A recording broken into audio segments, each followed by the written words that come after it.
Okushaboko kwabaho byaba naaburira omu kujaguza kw'izooba rya Pasika aha kanisa enkora ya St Peter's Cathedral Rugarama omu municipality ya Kabale. Bishop Kanjuna yashobora ko omunsi buri omwe arikwetaaga omujuni hamwe n'okwetiisa ebi byabo. Easter neemanyisa ngu oliko obunaku yaba nanyuma y'emyaka 50 eyi waayise omu nsi, yaba nanyuma y'emyaka 6 eyi waayise omu nsi, yaba nanyuma y'emyaka 6 eyi waayise omu nsi, yaba ni 12 eyi waayise omu nsi. Omanyemu amagara gaawe omusiisi nigeetenga omujuni. Kandi ekyo waba otakakiteekateekagaho ninkushaba ngu ekyo kiteekateeka erizooba. Yanjira yashoboje kugira ngu okuzuuka kwa Kristo kwine kwegyesa abakristaayo okugira amasiko arikushobora ngu tihaine ekitarikubaasika. Okuzuuka kwa Mukama waitu Yesu Kristo nikutwara obuho. It takes the despair and brings hope. Okuzuuka kwa Mukama waitu Yesu Kristo nikuleeta endiijo chance omu magara gaawe. It brings another chance.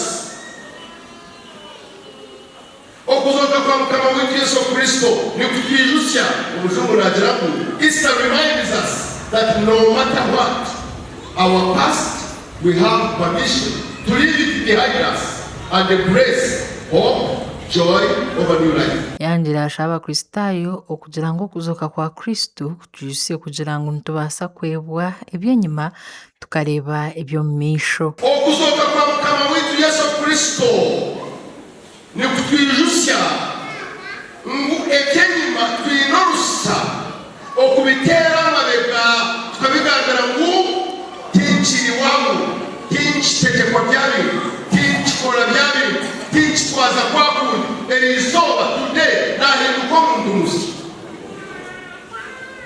Obu orikusaasira ebibi ninyenda kurusha ngu abansaasire nk'oku nange yansaasire kandi nansaasira buri izooba. Ubwo yashobora ko urukundo ya Yesu eriyokutangaza nkati y'okugendana konka kureka n'ey'okubagana n'abataahi bawe.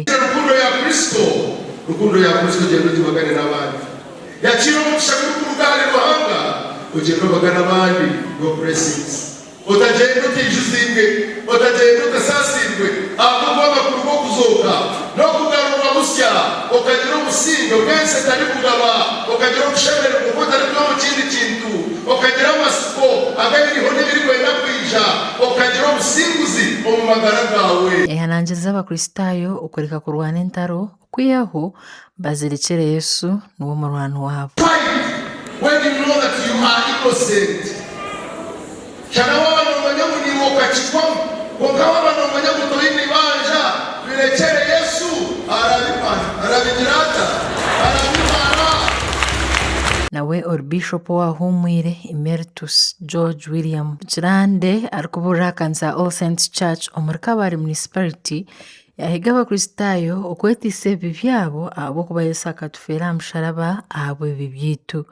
Mwite byona ebiryo mu ngingo zanyu obushambani, oburuki, okwiba, eki tumukomana umwanya mwenda kujya kureba Yesu.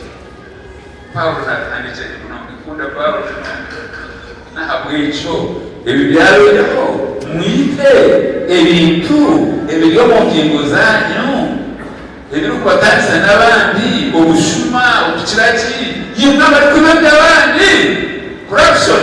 Amakuru agagasha kwa Job n'amanya apuri awatayari West omuri Kabale.